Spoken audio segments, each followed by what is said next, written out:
Hello everybody and welcome to episode 16 of the Shinybees podcast, Run Rabbit Run. Today is Wednesday the 30th of April and coming up in today's show I'll give you a roundup of the news, we get the latest gossip from the Golden Skein, I have a local yarn shop review for you, and we have the triumphant return of the pattern pick.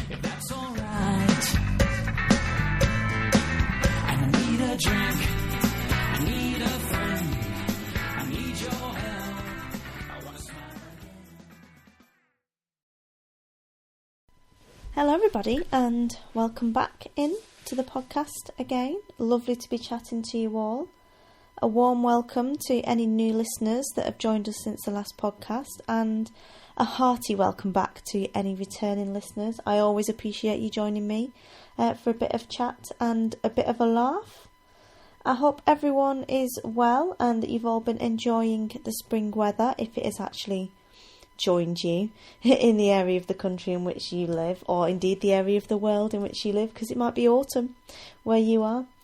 And when it's warm, it's quite nice in Scotland, when it's not windy and cold, because we live right by the sea and it's the east coast, so it's generally quite cold. Today it's been pretty foggy and rainy here, so not ideal in many respects, but yeah, you know, beggars can't be choosers, I'm afraid. So I hope the sun has been shining on you, and you're a bit more fortunate than I am. So what have you all been up to? Since we last spoke, it's been my birthday, and it was also the Beast's birthday, and we took her down to Edinburgh on the train, because she's a massive Thomas the Tank Engine fan.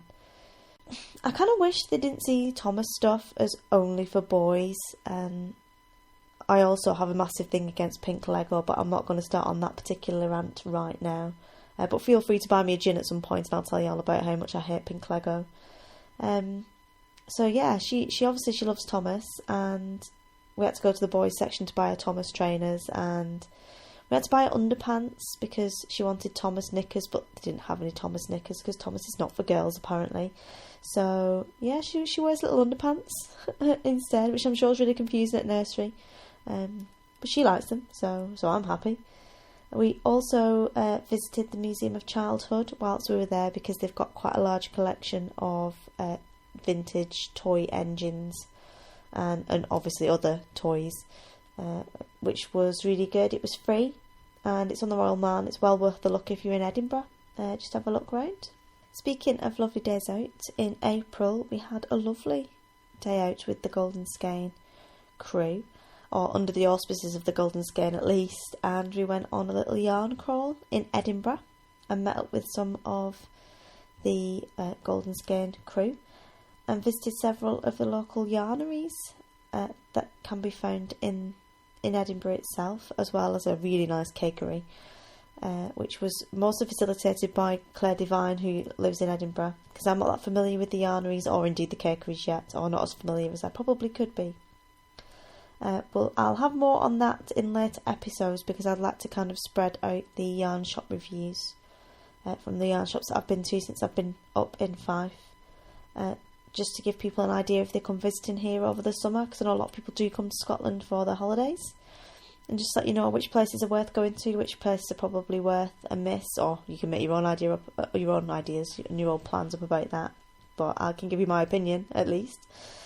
But I'm very much enjoying exploring my new surroundings. Although Scotland is a part of the UK for now at least, I'm not going to get into that politics either. It's definitely a different country, and I am going to caveat all of my kind of observations so far, some of which are quite tongue-in-cheek, with the fact that I am half Scottish. My dad was born in Edinburgh, my granny is from Fife, so I'm not being racist or anything. I am half Scottish. I'm kind of dissing my own kind, I guess. Not that I'm dissing them, but I'm poking fun a little bit, just like I poke fun at Northerners all the time. But yeah, I'm amazed by the array of haggis variations that you can get in the supermarket.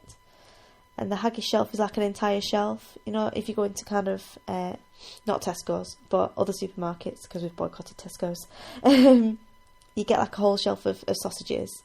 and like a whole section for bacon. Well, you get a whole section for haggis. It's amazing. And the stuff that they put in them and the little variations they make are quite interesting. I like haggis, so I'm quite happy with this. The dogs love haggis, so they're even more happy with this. And I've also noticed there's a far better choice of drams than anywhere in England, by far, in more supermarkets. And if you go into a specialist sort of liquor store, it's even better. So instead of just getting one whiskey, say you got Highland Park, you would, instead of having just 1 year, you have like all of the years that you can get in the Scottish supermarkets, which I think is quite good. We do like the odd dram around here, obviously not as much as Louise from Caithness Craft Collective does, but that is all in the name of education, so it's completely different. The other wacky thing I found was Iron Brew.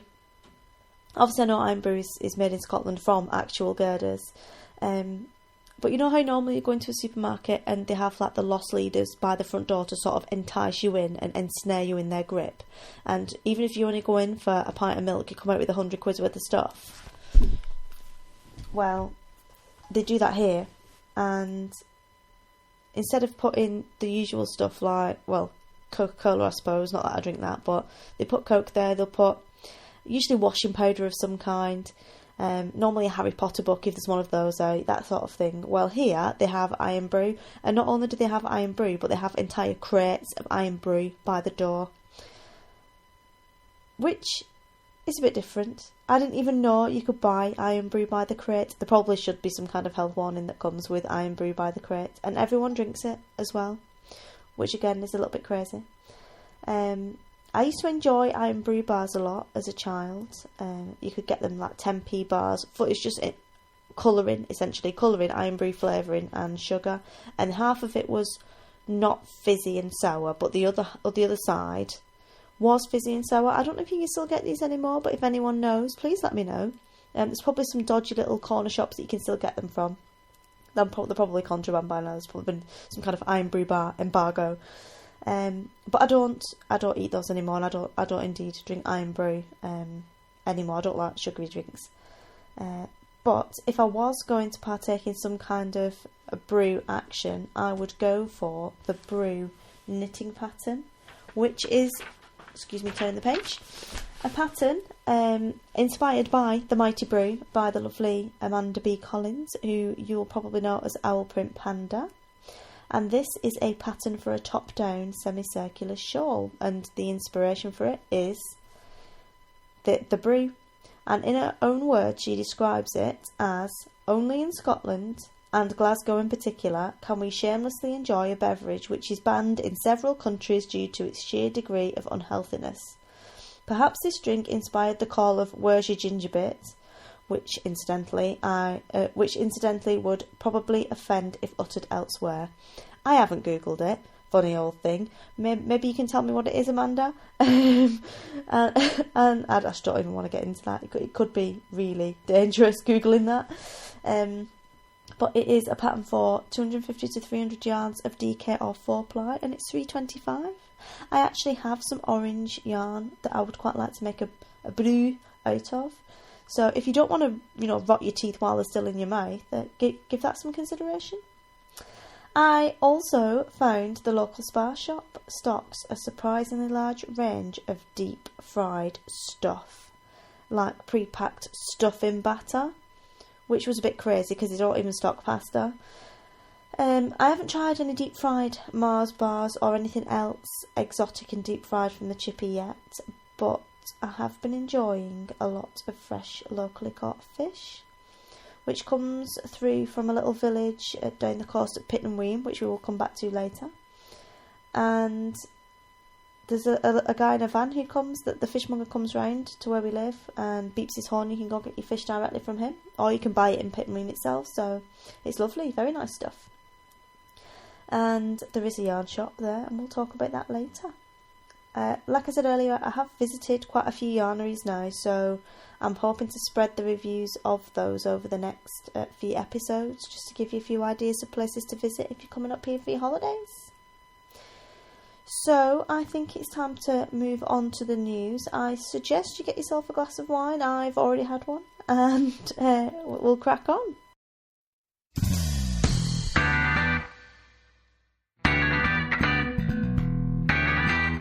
So, on to the news section. There's quite a bit of news, really, floating around. The first item of which concerns Unwind Brighton. I am hoping to go. It is the 12th and 13th of July.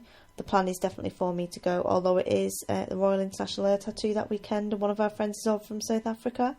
So I'm not sure whether him indoors will just pop over to Riyadh instead, but I'm certainly planning to be at Unwind. It is in Brighton, 12th to the 13th of July, and there are lots of interesting and exciting plans afoot. There are plans for a big meet-up, and lots of the podcaster types are going to be in attendance, so it should be quite good fun. Unwind itself is organised by Danny Sunshine, which is possibly the most awesome name for a dyer ever, of Lioness Arts, and essentially plans are afoot for events leading up to the day.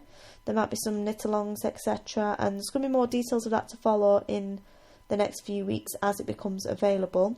But the meetup is definitely going to be happening, and it should be around 1300 on the Saturday.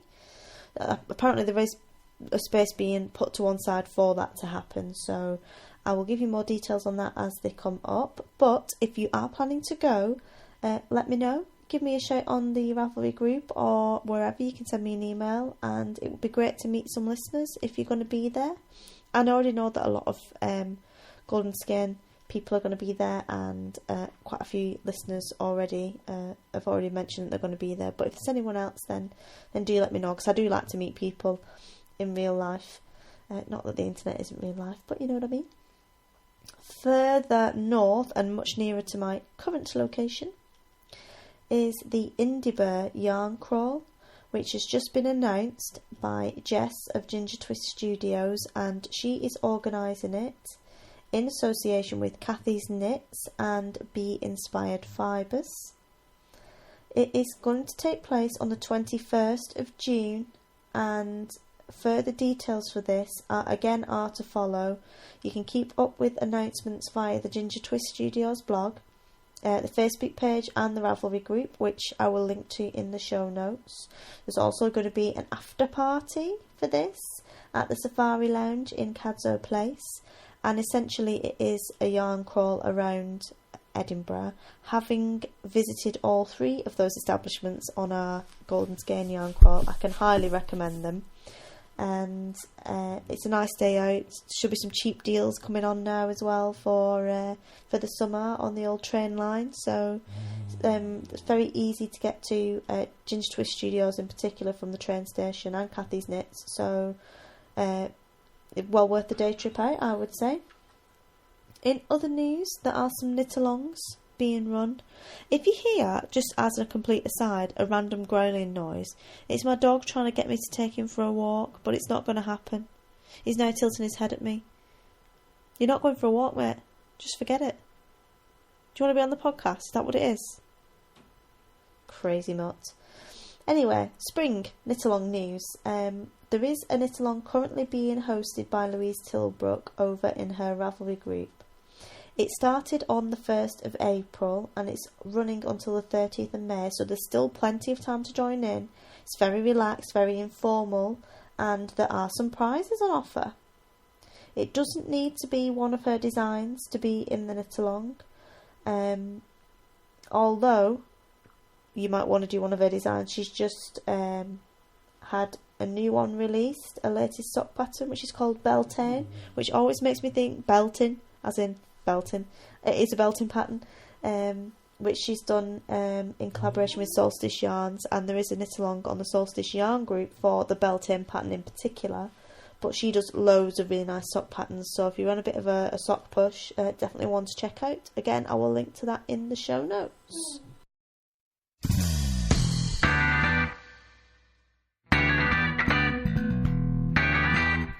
Who needs comedy when you've got a dog making comedy random noises in the background? If you don't stop it, I'm going to dress you up in a ridiculous sweater. Are you listening? He's just looking at me now. His little head resting on the couch. His little beady eyes looking at me. His little radar ears spinning around, looking for any sign that I might be getting up to take him out for a Whiskey Alpha Lima Kilo. I don't say the word or the letters because he can spell, because all dogs can spell, especially when it's that particular word. He also knows the word perambulation, so no, it's not happening, mate. It's not happening. Anyway, on to news from the Golden Skein. This is why I should never record at night when I'm actually quite tired and I've already had a glass of wine. But you know me, informal, fun. As usual, things have been very busy over at the Golden Skein headquarters, and we dispatched first quarter yarns on the 1st of March. The details of which I will share with you now for those of you that aren't taking part or aren't familiar with the Golden Skein at the moment. This quarter was called Tornado Over London, and it was dyed to a photo which was one of the RAF photos of the year, and it's a picture of a Tornado GR4 flying above the Shard in London, and it was part of the Queen's birthday fly past. It's an awesome picture, really moody, lots of greys, and the dyers involved I can now share with you because obviously the yarn has gone out and everyone knows who it is. So, seriously, dude, stop interrupting me. The first one was Dye for Yarn, who are Nicole and Cordula. They run Dye for Yarn, and they are over in Germany, and they're amazing to work with, fabulous, really efficient, excellent dyeing work, and they dyed onto a 55%. I am so sorry about this dog. I don't know what I'm going to do with him because I'll put him next door, he'll bark. Clearly he likes the yarn.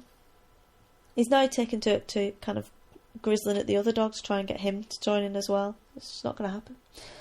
The yarn is a 55% superwash merino, 45% baby camel blend base, which for under their names is the fingering merino baby camel in their range. It is a singles yarn, and it was on the darker end of the grey scale with a sort of reddish kind of over tinty halo colour, and there was it looks quite halo-y because there's quite a halo on the yarn from the camel, and obviously it's a singles spun yarn, so you do get a bit more of a halo on it. It had a really generous yardage actually on this skein. It was 480 metres to 100 grams, which led to some more interesting project choices we found this time, because people do feel that they can go for a slightly bigger project when you have more yardage than you would normally get in, say, a sock weight that is like 330 metres or what have you. My favourite one of these was Linda Rose 287's Hematite cardigan, which is a pattern by Lisa Much of Northbound Knitting fame, who loves to design in grey yarns, so she got a lot of love from the pattern choices in this particular quarter. And it is a short sleeved open fronted cardigan with 4 buttons at the top, and then the rest of the cardigan is open. And I think the yarn choice for this, it's worked beautifully really, because it's quite a rusticy looking yarn, and it's with the texture of the garter stitch in the pattern, because a lot of it is garter stitch, and then around the yoke there's kind of alternating garter stitch and stocking stitch bands. It's really kind of shown off the pattern and the yarn to its best effect really. It's really simple but very effective, so that was, yeah, definite favourite. I think if I was as slim as her, I would probably have gone for that choice as well, but I just don't think that it would suit me, particularly because I'm quite small as well. I just don't suit that sort of kind of cut really. So the next yarn that we had was by Yarn Garden, who are George and Louise. You will have heard me mention them before because they're the ones who have the really cool stall at yarn shows that is all the yarn is in little greenhouses. They're from Newcastle, and they dyed onto a 50% superwash merino, 50% built silk base, which they call Manor Ash, and the colourway name was Mrs. Wilmot's Ghost. They name all of their yarns and colourways after plants. It's beautiful. It was really nice, kind of really light grey, sort of silvery, with little kind of darker shades of almost blue and charcoal kind of dotted throughout it. It's very subtle, and really picked out the colours in the shard and the light grey on the top of the wings of the aircraft. This has been the most popular of the 3 skeins, I have to say. And my favourite project that's been made with this one so far is another Lisa Much pattern. I did warn you that a lot of people have chosen Lisa Much patterns for these, and it is Zilva, which is a free pattern, and Louise Tilbrook again knitted this particular one. It's a triangular shawl, and it's really simple kind of stockinette with alternating lines of ridges which add a bit of kind of contrast and texture. It's really versatile kind of piece really. You can wear it with a lot of things, and it's not too lacy and over the top like some lace shawls, but it's not so plain that there is no interest there, and you get all the beauty of the yarn and you can see all the colours because you have got those simple stitches really. So that was another lovely choice of pattern, and definitely got that bad boy in the queue. And the third one was by Hedgehog Fibres, which is dyed by Beata, and they're from the Republic of Ireland. This was dyed onto their twist stock base, which was 80% BFL and 20% nylon, and the colourway name for this was Stark, which makes me think Stark Industries, but it was Stark as in the landscape is stark. This was a really moody colourway, and I love how they managed to pick out all of the different colours in the foreground of the picture and incorporate this into the yarn without it looking like someone has mixed up a load of Play-Doh. You know, you mix up a load of Play-Doh, it goes grey. It could easily have looked like that. I think if she wasn't so good at dyeing, it could easily have looked like that, but it doesn't look like that at all, and it's got all the different kind of shades but they all tone in without any of them sticking out in particular. It's really pretty.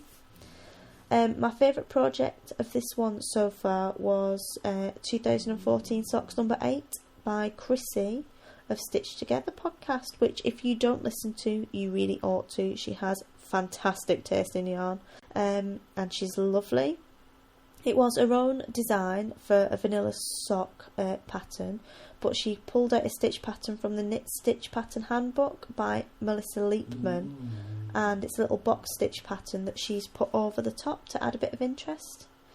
It's lovely, very, very nice, and the inspiration posts, because every time I have a dye they explain their inspiration for the colourway and a bit about themselves, are all up on the website at www.thegoldenskein.com, and like I say, you can also find out more information about the dyers there. You're also welcome to come and join the group over on Ravelry if you want to have a little bit of a nosy what people are up to and have a bit of a giggle. Then you're more than welcome. I will add a caveat though at this point. Whatever you do, don't go and look at the dye for yarn stuff. Just don't do it. Don't put yourself through it. Don't put yourself through the pain.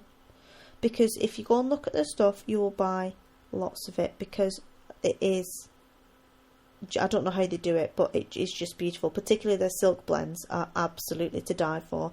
So if you have dinner money to pay for the children, or a car tax bill to pay, or anything in fact that involves spending money in somewhere other than dye for yarn, just don't go and look, because you will not escape alive. You have been warned. So without further ado, and I'm going to put a gag on that dog, he's just horrendous, he's just growling at the other dog now to get up. We're going to go on to the yarn shop review. I kept thinking I might, consider getting a co-host one day, but it would seem like someone else is trying to audition for that at the moment. It puts your quattro to shame, Louise. So can you be quiet for this one? Yeah? It's back to harassing me again now. Anyway, on to the yarn shop review. The review for this episode is of the Woolly Brew, which is my local yarn shop in Pittenweem, which is southeast of St Andrews in the East Neuk of Fife, and it is run by two ladies called Karen and Fiona. It is a really cute little shop on the high street in a little fishing village on the coast. And from memory, it's surrounded on either side by little crafty kind of gift shops. And there's also, I think, a lady there that does weaving, I think, whose name escapes me. So definitely worth a kind of look if you're in the area. And the yarn that they carry is a really varied selection. The shop itself isn't enormous, but it equally isn't bijou, and it's nicely laid out. There's plenty of yarn to look at, but you don't sort of feel like you're about to die under a mountain of yarn, as you do feel in some shops. Like I said, it's a really varied selection, and the price points are also quite varied as well, going from quite ordinary stuff, sort of your Rico and Wendy patterns, Debbie Bliss, going towards the nicer end, or what I consider the nicer end stuff anyway, sort of Manos, Fibre Spates, Artisano, and they've even got a couple of local indie dyer yarns from Yarn Pony, who is a indie dyer from Edinburgh, and she's also part of the team that is organising the Edinburgh Yarn Festival. And they've got quite a good selection of sock yarns. They've got Lang Super Socks, they've got Schoppelwolle, Zauberball, some Regia, 10 years, and also some Jameson's Spindrift, and they've got Heather Aaron as well, so quite a good selection for somewhere that is essentially in the middle of nowhere in Fife. And books wise, again, quite a good selection of quite modern stuff. They've got some real sort of like trendy names. They have Pom Pom Quarterly, Tin Can Knits, Isolde, Fibre Spates pattern books, Rachel Coopy's books, Kate Davies, Gudrun Johnston, Carol Feller. So, you know, and that's amongst sort of other books too. So that's really good. Choice wise, Needles and Notions. They have Knit Pro, Symphony, they have the Carbons, and on the kind of slightly more budget conscious, they've got Millwood and Pony, and they also do their own kits as kind of like starter things for people just getting into craft. They have a fortnightly knitting group which runs on Wednesdays between 7:30 and 9:30. They do workshops, they have tea, they have cake. So in summary, well worth the visit, I would say, if you're in the area. Or if you're in Scotland and fancy a bit of a drive out to the coast on a nice sunny day, then this would be a place for you to check out. I went for some needles because I got for my birthday some Knit Pro bamboo needles, and because I am the Incredible Hulk, I just snapped one of them clean in half when I was knitting with it. So I wanted to get some of the Knit Pro Symphony double pointed needles because I've been using metal ones, Hires and Chiagoos, and I find them a bit hard. There's not a lot of give in them, so I find if you're grabbing hold of really thin needles, it starts to, I'm doing a little action with my hands now, little grabby action. I find that it starts to hurt your hands. My hands feel fatigued after a bit, and they get sore because I'm holding the needles a bit too tight. But the bamboo ones had too much giving, so the wooden ones are a good compromise. And that was all I was going for, honest gov. But while I was there, this silver ball just fell into the basket, because everyone needs one in their life. So I've got this little red ball, silver ball, so that was good. Support your local yarn store. My husband finds it hilarious. So I'm like, I'm not going in to buy anything. I'm not going to buy any yarn. I own a yarn shop now. I don't need any more yarn. Yeah, right. So, yeah, very, very enjoyable. That was my review of the Woolly Brew in Pittenweem. They have a website. I will link to it in the show notes. But definitely one to put on your yarn shop list. On to the pattern pick.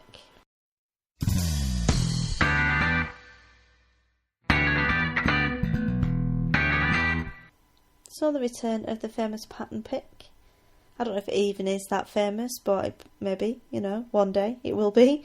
And this week we are on the theme of the bunny, which was in no small way inspired by Amy of Knit Spin Cake and Stedders, who we ended up having this really random conversation about bunny knitting patterns.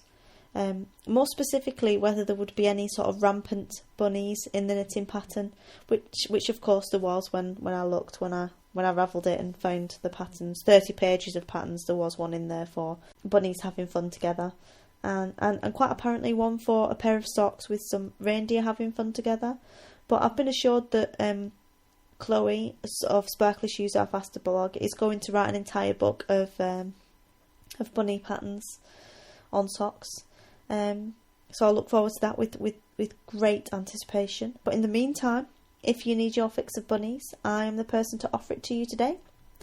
Kicking off with the Blue Rabbit Hat by Mel Clark. this is a free pattern for a DK weight beanie. It's got a ribbed cuff, it's knit in the round, with a stockinette body, and then around the hat there's a whole row of bunnies facing backwards. So you're looking at the back of the head like bunny silhouettes, which are done in colour work. If you haven't got anything to say about the knitting, don't say anything at all, Bowser. Okay? So, bunnies, colour work bunnies. And on the top there's a rather fetching pom-pom.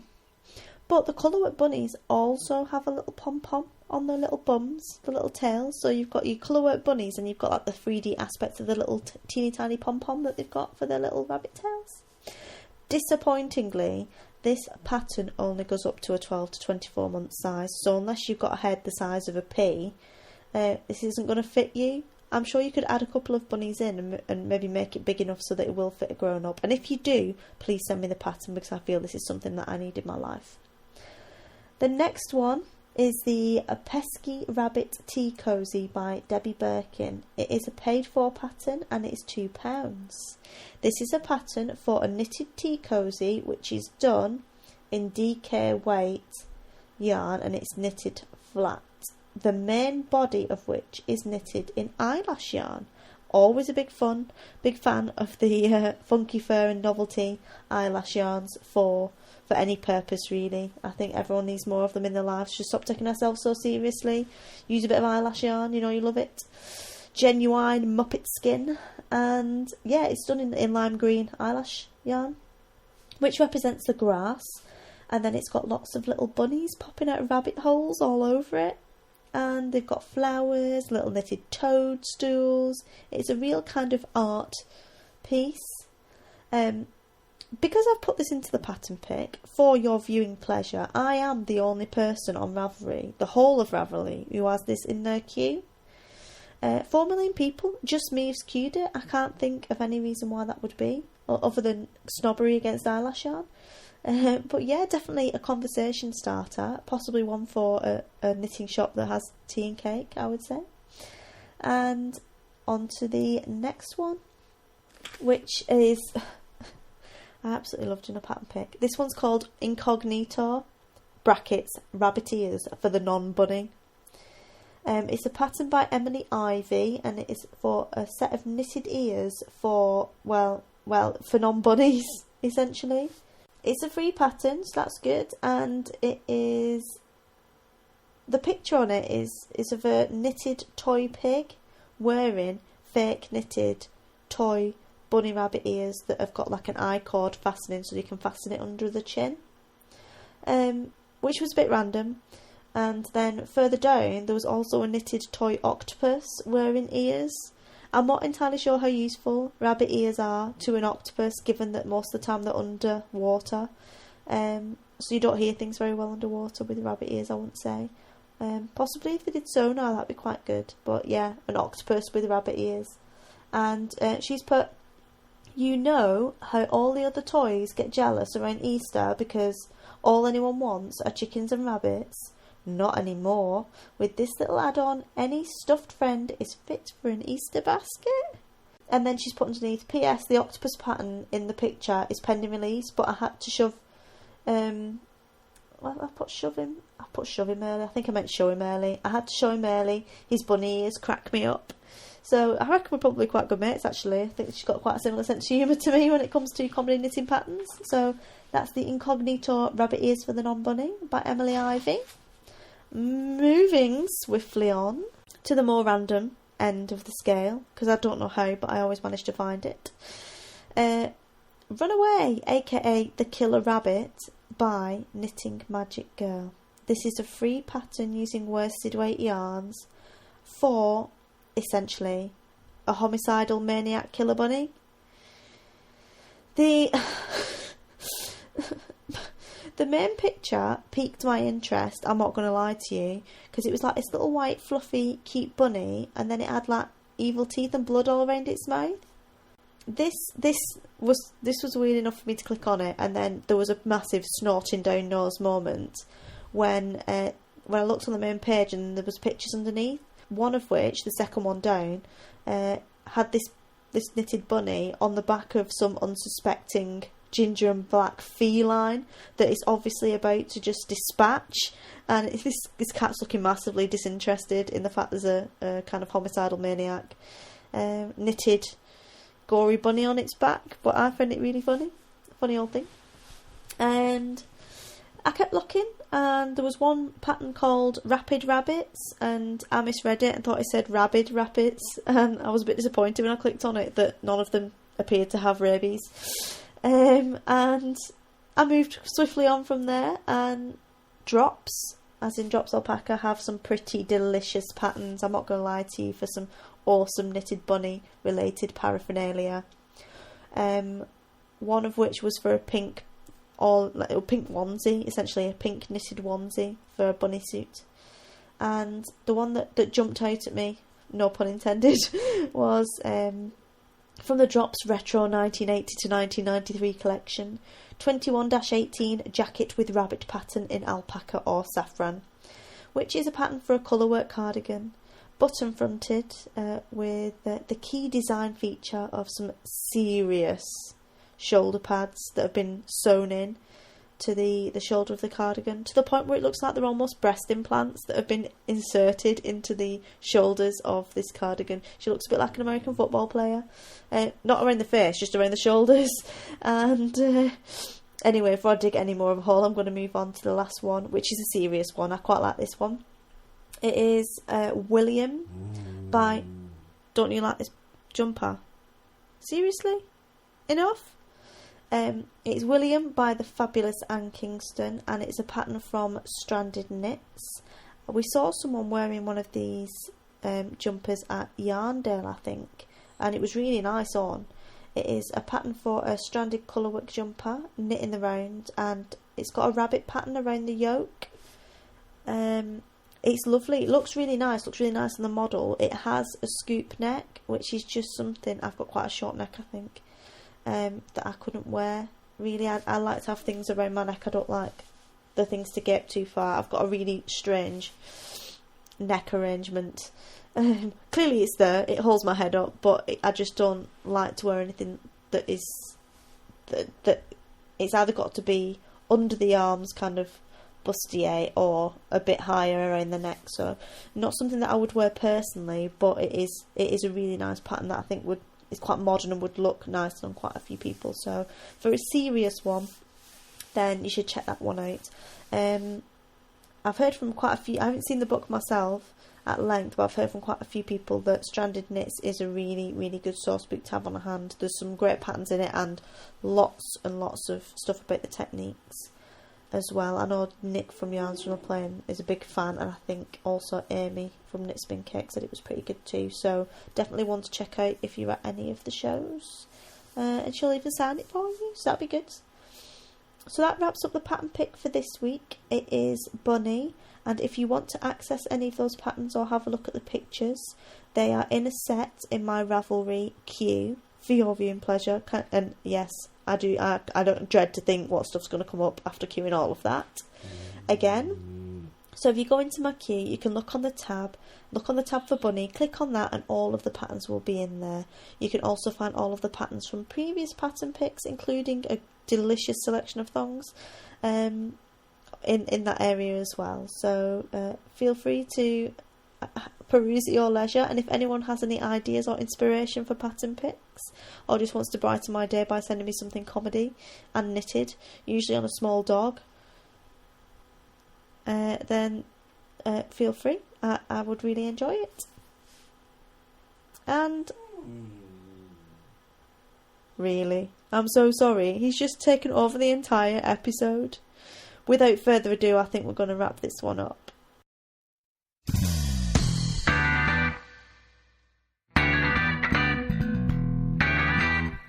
That's it from me and Bowser on this episode. If you would like to get in touch at all, you can contact me via Ravelry. I'm Shinybees on Ravelry. I'm Shinybees on Twitter. And we have a Facebook group as well. You can email me at info@shinybees.com, or feel free to leave a comment on the blog. If you've got any fan mail or biscuits for Bowser, then please drop me a line and I can give you his address and you can send him whatever you like. Feel free to send him any comedy knitted dog wear because I think he deserves it after disrupting the entire podcast. And he's still not going out for a walk because it's 11:15 at night. Sorry, mate. Anyway, it's been lovely talking to you all again, and I look forward to speaking to you all again soon. Have a great week, and happy crafting. Bye.